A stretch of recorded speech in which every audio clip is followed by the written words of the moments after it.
Rajputana PG college की online क्लासों में आप सभी का हार्दिक अभिनंदन एवं स्वागत है। अपन एक पढ़ रही थी प्रॉब्लम, और प्रॉब्लम नंबर 3 का स्टेटमेंट लिखवा दिया था, इसके बारे में समझा दिया था। अब देखो, इसका प्रूफ करेंगे पिछले वीडियो में।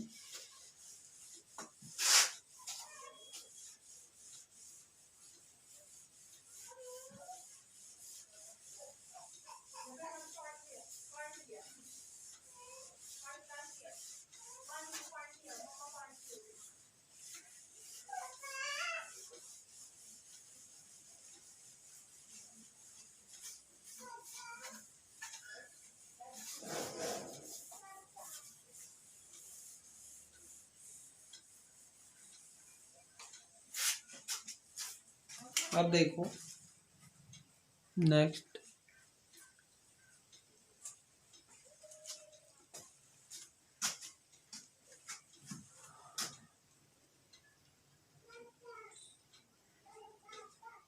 ये आई हुई थी राजस्थान यूनिवर्सिटी में 2011, 13 और 15 में।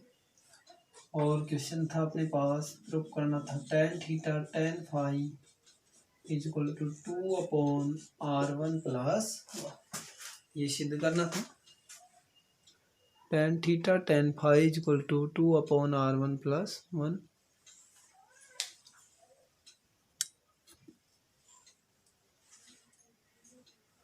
नेक्स्ट देखो, तब उसके लिए ये अपने पास क्या माना था, एक इलेक्ट्रॉन ए मान लिया जो इस प्रकार से है, दूसरा इलेक्ट्रॉन है बी, स्ट्राइक कर रहा है, इलेक्ट्रॉन है बी। ये जो किस वेलोसिटी से गतिमान है, u वेलोसिटी से क्या है, गतिमान है, u1 से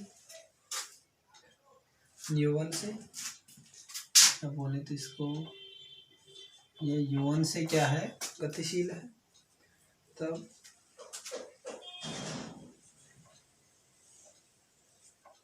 ये तो क्या हो जाएगा, u1 बार, ये u2 बार। इसकी ओरिजिनल डायरेक्शन है, उससे थीटा और फाई कोण क्या हो जाता है, विक्षेपित हो जाता है। इलेक्ट्रॉन थीटा और फाई कोण क्या हो जाता है, विक्षेपित। तब अपन लिखिए, let small m be the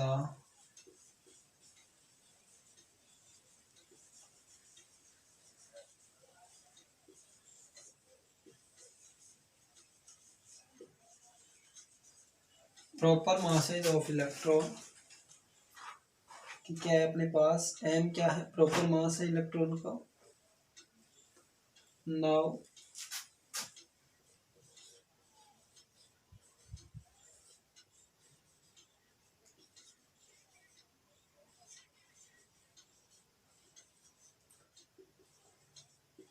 by the conservation of a mass, now by the conservation of mass, कि m क्या है, proper mass of electron, then by conservation of the masses,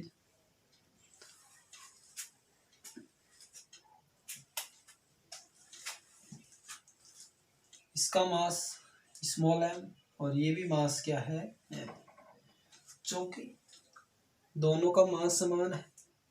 और अपन ने पिछले वीडियो में वेरिएशन ऑफ मास भी बताया था कि वेरिएशन ऑफ मास कितना होता है, कि कोई भी जो पिंड है या कोई भी कण जो गतिमान होता है, तो गति के साथ उसके मास में भी क्या होता है, परिवर्तन होता है। और वो परिवर्तन पहली डेरिवेशन वेरिएशन ऑफ मास में करवा दिया था, क्या होता है, m0/√1 माइनस u²/c, इस टाइप से होता है। तो now by the conservation of mass, conservation of mass मतलब द्रव्यमान संरक्षण का नियम या फिर संवेग संरक्षण का नियम, दोनों एक ही बात है। या फिर ऊर्जा संरक्षण की, ये टक्कर से पूर्व संवेग और टक्कर के पश्चात संवेग, टक्कर से पहले मास और टक्कर के बाद में मास। तो क्या होगा देखो, m R1 plus m equal to m R1 bar plus m R2 bar. m R1 bar plus m R2 bar, ये हुई समीकरण नंबर 1। इसको यहाँ पर R1 इक्वल टू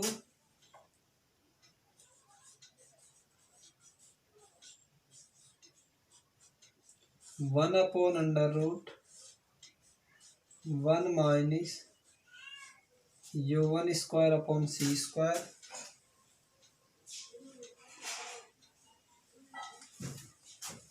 बार है, तो क्योंकि R की वैल्यू दे रखी है अपने पास, तो R1 बार की निकालेंगे तो R1 R2 bar equal to 1/√1 minus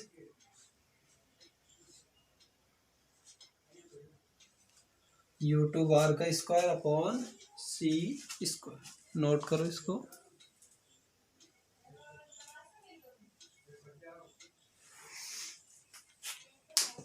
इसके बाद देखो क्या हो गया था,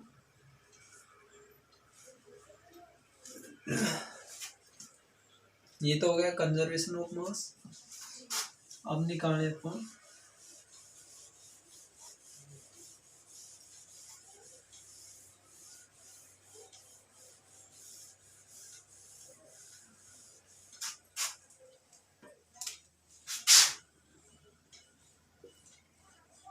now by the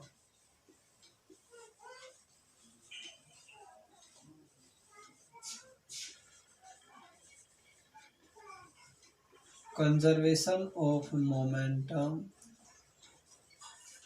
now by the conservation of momentum, तो कंजर्वेशन क्या होगा, जो पहला कण था उसकी मास इंटू वेलोसिटी होता है क्या, संवेग, तो m1r1u1 प्लस जो सेकंड कण था वो क्या था, स्थिर था, तो उसका संवेग क्या आएगा 0 equal to m/r1 bar u1 bar cos theta plus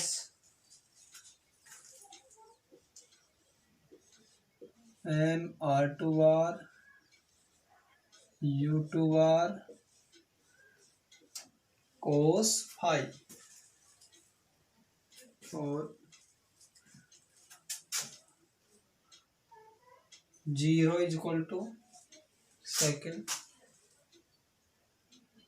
m/r1 bar u1 bar r1 bar u1 bar sine theta plus minus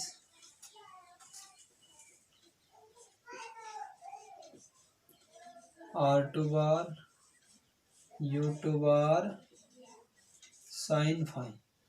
ये तो क्या हो गया इसका ऊर्ध्वाधर घटक, और ये क्या हो गया था इसका क्षैतिज घटक। चूंकि मास मोमेंटम जब टक्कर करता है तो टक्कर के पश्चात में क्या होता है, टक्कर के जस्ट बाद में उनकी डायरेक्शन है जो वास्तविक डायरेक्शन से क्या होती है, विक्षेपित हो जाती है, तो वो होती है कोस थीटा। जो क्षैतिज घटक होगा कोस थीटा कोस फाई में आ गया, और ये क्या हो गया ऊर्ध्वाधर घटक m1r1u1 बार। ये हो गया संवेग, क्योंकि जो m1 नहीं है क्योंकि कण मास क्या था m ही था, तो m/r1u1 बार u1 टक्कर से पूर्व, जहाँ पर m/r1 तो क्या हो गया इसका मास हो गया, क्योंकि गतिशील है तो उसका क्या होगा मास में परिवर्तन होकर क्या होगा m/r1 to u1। M R one bar U one bar cos theta plus M R two bar U two bar cos phi. और ये हो गया 0 equal to M R one bar U one bar sine theta minus M R two bar U two bar sine phi. ये हो गया ऊर्ध्वाधर घटक।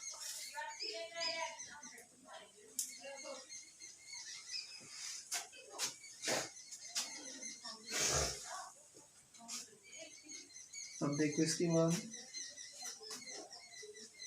और इसको क्या लिख सकते हैं, माइनस है तो इसको M R one bar U one bar sine theta equal to M R two bar U two bar sine phi. इसको डाल देंगे इक्वेशन नंबर 2, इसको डाल देंगे equation number 3।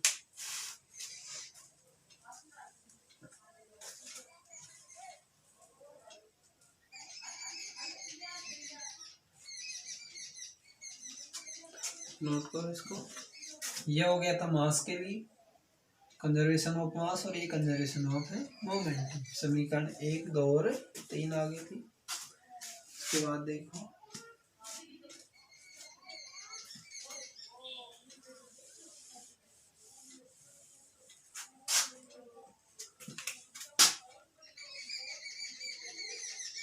Now from equation first second and third, equation number first second और third से देखो क्या हुआ।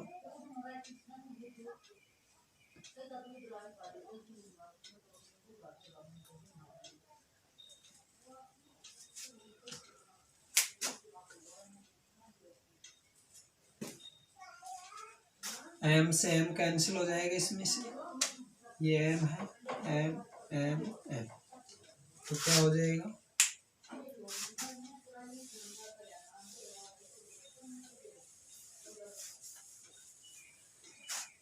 R1 plus R2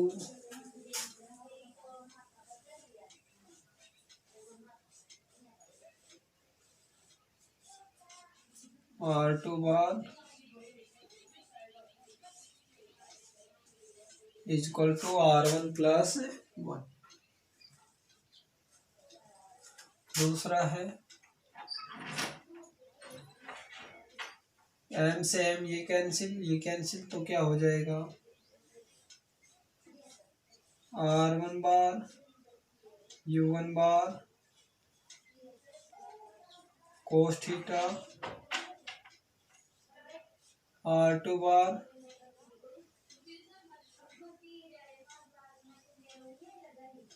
U2 bar cos phi equal to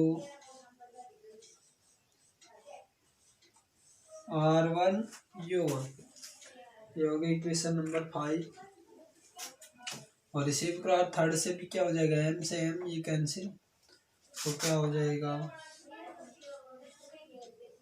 R1 bar U1 bar sine theta equal to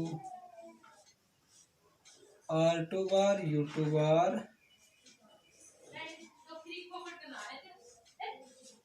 sign phi. ये हो गई equation number 6, 4, 5 और 6।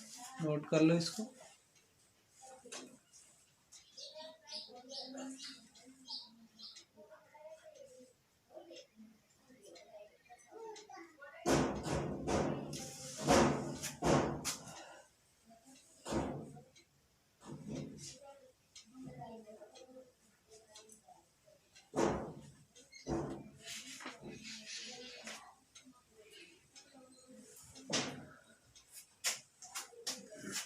आप देखो इक्वेशन नंबर 5 और इक्वेशन नंबर 6 को अपन सोल्व करेंगे।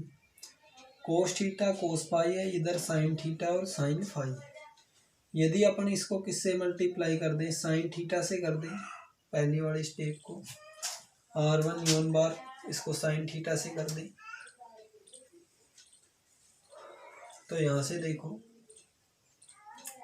कोस थीटा साइन थीटा हो जाएगा यहाँ से, प्लस यहाँ पर साइन थीटा और कोस फाई, और इधर को इसका अपन क्या करेंगे, इसको कोस फाई से मल्टीप्लाई कर दें सेकंड इक्वेशन को, तो साइन थीटा कोस फाई, या फिर क्या हो जाएगा, तो इनमें से एक स्टेप क्या हो जाएगी, कैंसिल हो जाएगी। तो अपन करते हैं now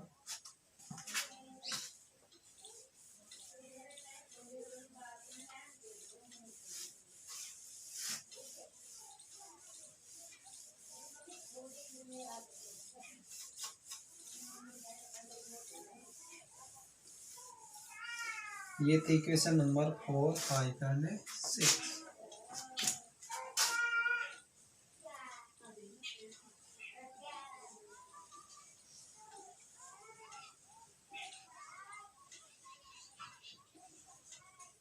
Now from equation 5 and 6,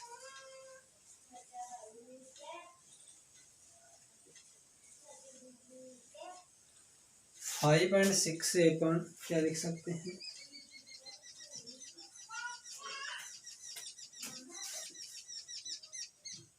equation 5 को अपन मल्टीप्लाई कर दें साइन फाई से, प्लस इक्वेशन 6 को अपन मल्टीप्लाई कर दें कोस फाई से।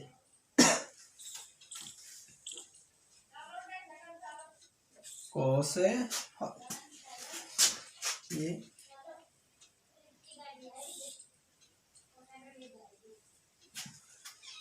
तो अपन इसको ये लिख सकते हैं, माइनस कर देंगे तो ये क्या हो जाएगा, जीरो में चेंज हो जाएगा। इक्वेशन नंबर 5 को करेंगे साइन फाई से, तो क्या हो जाएगा, R1 बार U1 बार cos theta sine phi, plus ये हो जाएगा R2 bar U2 bar cos phi into क्या आ जाएगा, sine phi, equal to R1 U1 sine phi. Equation number 6 को कर दें अपन किससे, कोस फाई से, तो R1 बार U1 bar sine theta cos phi से कर दें, minus R2 bar U2 bar sine phi cos phi equal to 0। जब ऐड करेंगे दोनों को तो यहाँ से देखो R2 bar U2 bar cos phi cancel out हो जाएगा, ये बच गया। R1 बार U1 बार इसमें भी है, R1 बार U1 बार इसमें भी, R1 बार U1 बार कोस थीटा साइन फाई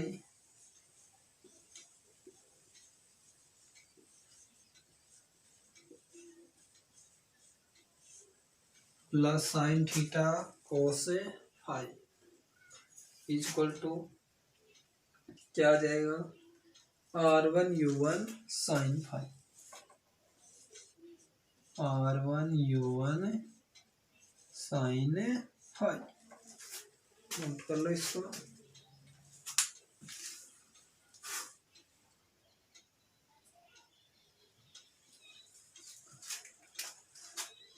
आ गया अपने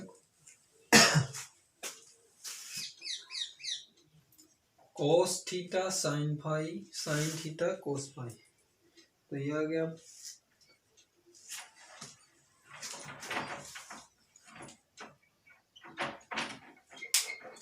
यहाँ से sine A cos B plus cos A sine B, तो साइन ए प्लस बी का सूत्र बन जाएगा। क्या लिख सकते हैं अपन, साइन थीटा प्लस फाई, मतलब साइन थीटा प्लस फाई।